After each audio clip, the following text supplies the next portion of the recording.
Welcome back to What Arty Noobs with General Disturbance. This is a GW Panther, the Tier 7 German SPG. It's located on the north spawn of Murovanka and it's under the command of Gary Halliwell of FILO. Well, we've got 3 videos from Gary Halliwell coming up now, so it should be quite interesting.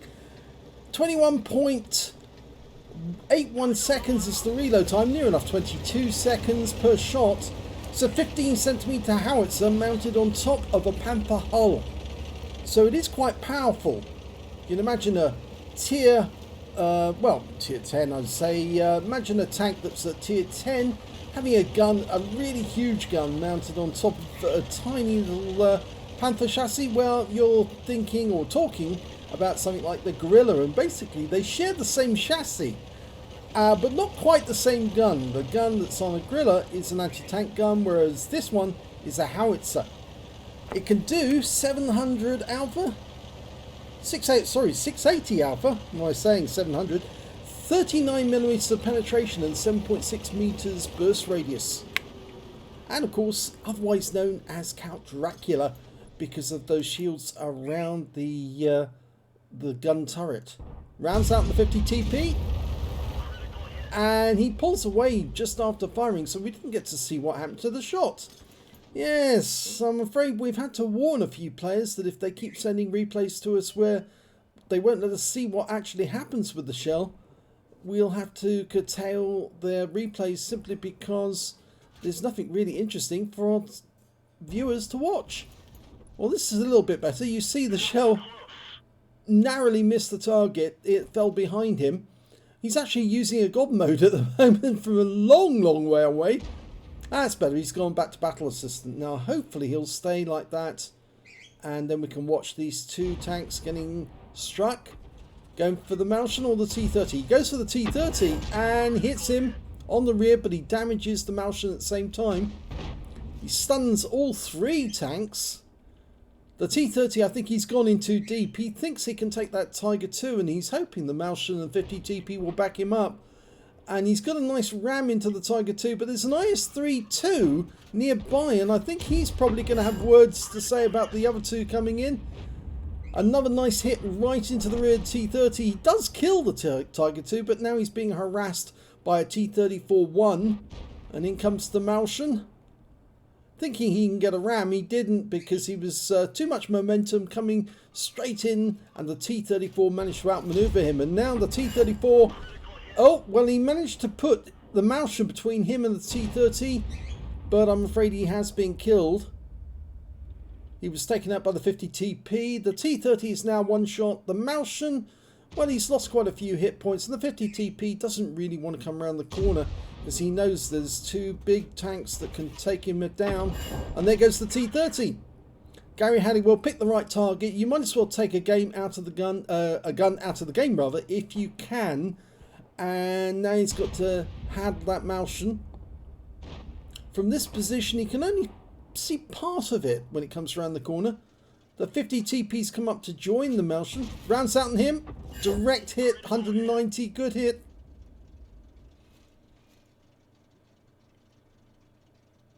Now, the GW Panther, if you didn't know, is an Arty that was never built. It was a proposal that was put forward by Krupp. They were going to build them if they had enough hulls. But the Germans were too intent on building Panther tanks rather than using some of them for Arty. It's a bit unfair in the game. Wargaming have actually given the GW Panther less power than a standard Panther, a Poodle, or a Baguette Panther. They should have the full horsepower engine to enable them to move about. The Panthers are GW Panthers are quite slow by comparison. In fact, they're very slow. That one missed the Malshan, I'm afraid. He fired and he kind of flicked to the left as he did so, and I think the shell also did the same, and it kind of flicked to the left. And the Type 4 just had his turret blown off. That was an ammo rack by the Malshan. It's still sitting on top of the Type 4's hull, but it is to one side. Going for the 50 TP, rounds out. He pulls to the right now after shooting, but we still got to see what happened to the shell. It did hit the 50 TP, tracked him. And I've got a 1375 coming up behind the church. Maybe he'll be able to shoot into the ass of that 50 TP. No, he's decided to go elsewhere. Over in the Magic Forest, we can see there's a Skoda T50 there sitting on that corner, stationary. He pulls away after firing. Oh dear. And all we get to hear is, that was close. We don't know what happened to the shell. Gary, I think I'll have to give you your first warning. This is your yellow card. If you keep doing this and not viewing what actually happens to the shell, we'll just have to say goodbye to any of your replays in future. Well, there's a Martian somewhere there in the dip, but there's no one spotting that area, so I'm afraid we don't know where he is. 1375 is the closest. He's coming up to the water tower. And the enemy EBR's been spotted. Fires around at him, and no, it misses. Okay, and here's another target we can hit. It's the SU-101. He popped up just for a brief moment. The Yak Tiger, I think, was the one spotting him. Maybe it was the AMX 1375. And here comes the EBR. Now, this is getting more dangerous. He's lining up a shot on the EBR, hoping the Yak Tiger will save him. Fires around it. Oh, kill shot. He must have impacted the EBR directly. Took him completely out the game.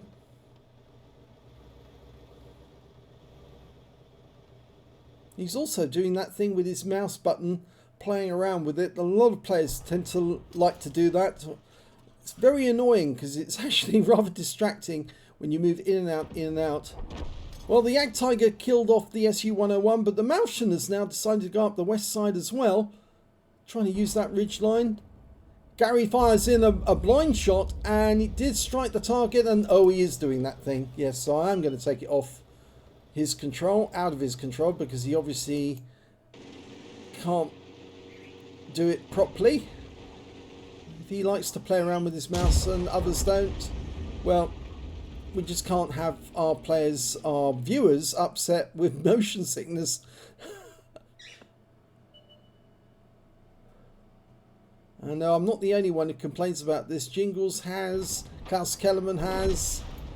When they get replays where people are playing around with their mouse button during the game and flicking it about, it can be incredibly distracting. And okay, next one is up in the north already. It's a Nudes 14-5. It's attacking our Wizzy 111-1. Unfortunately, he doesn't have a turret. He's a tank destroyer, and that means that he is, I'm afraid, at a disadvantage.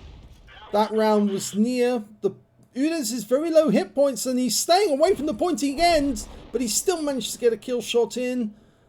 We only need a small shell near him to actually kill him, the Udes, because he's a splash kill. We're almost loaded, but we've got no sign of him, and he's firing in a shot there. A guesstimate, and it wasn't a good one, I'm afraid. So it's now 4 versus 3, and Gary's still playing around with his mouse button, I'm saying, so I'm going to have to take control of the camera.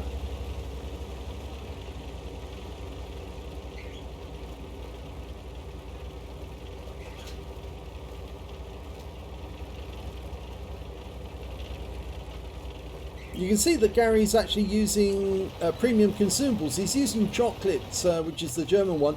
It's very actually efficient at improving the reload rate as well as the aiming of these shots. The Tiger 1 sitting in the cap, and he's stationary when he knows there's an Arty on the enemy team, which is not a very good move.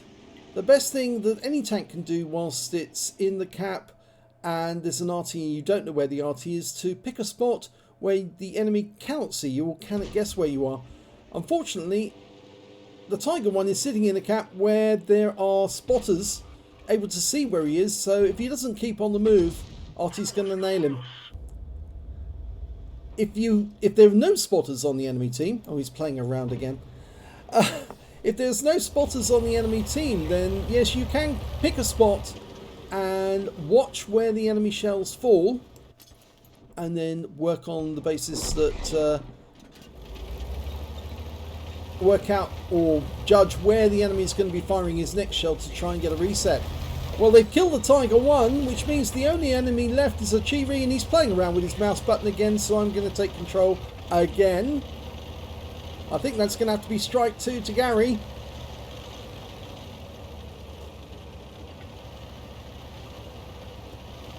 It's a pity because he does have 2 other good replays, and it'd be a shame if we have to reject them and send them back to him and say, I'm sorry, but we can't do your replays in future.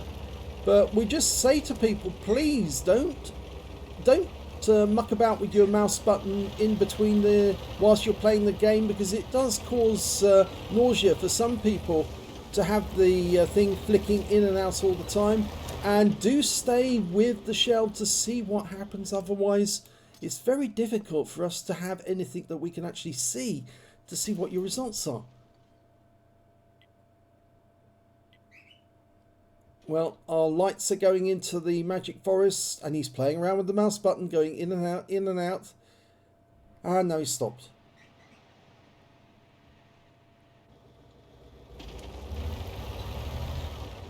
The trouble is, a Chiri, and he's doing it again. A Chiri could move quite a lot. He is a medium tank, so he can buzz around the battlefield quite fast.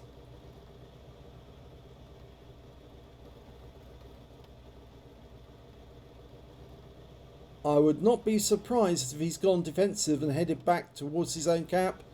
And in the meantime, Gary is zooming in and out with his finger, not thinking that it's not very nice for the viewer to have that. I'm going to have to take control of the camera again. At least if the Chiri does come in this direction, he's not going to spot the GW Panther straight away, because he's well and truly hidden in that tree. You'd have to get pretty close. In fact, I'd say within 50 meters to get a proximity spot. But I wouldn't put it past that Chiri to do a circuit of the battlefield, trying to avoid our tanks. Oh, he is down there. He's down the other end, and Gary Halliwell fires around in at him. And he does stay to watch that shell, and it lands near him, does some damage, stuns him, which of course disables him to a certain extent, but he's playing with his mouse button again, and there goes the kill.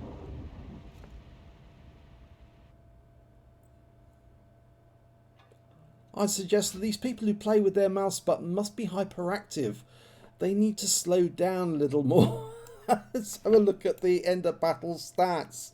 Well, it's an ace tanker for Gary Halliwell in the GW Panther. He managed to get a bruiser medal for getting at least 5 critical hits. He got 13 in that one. And he got a Confederate medal because he hit more of the enemy than anyone else on his team. At least 6 tanks subsequently taken out by others. And his win rate from the battle was 5,073, which is Super Unicum standard.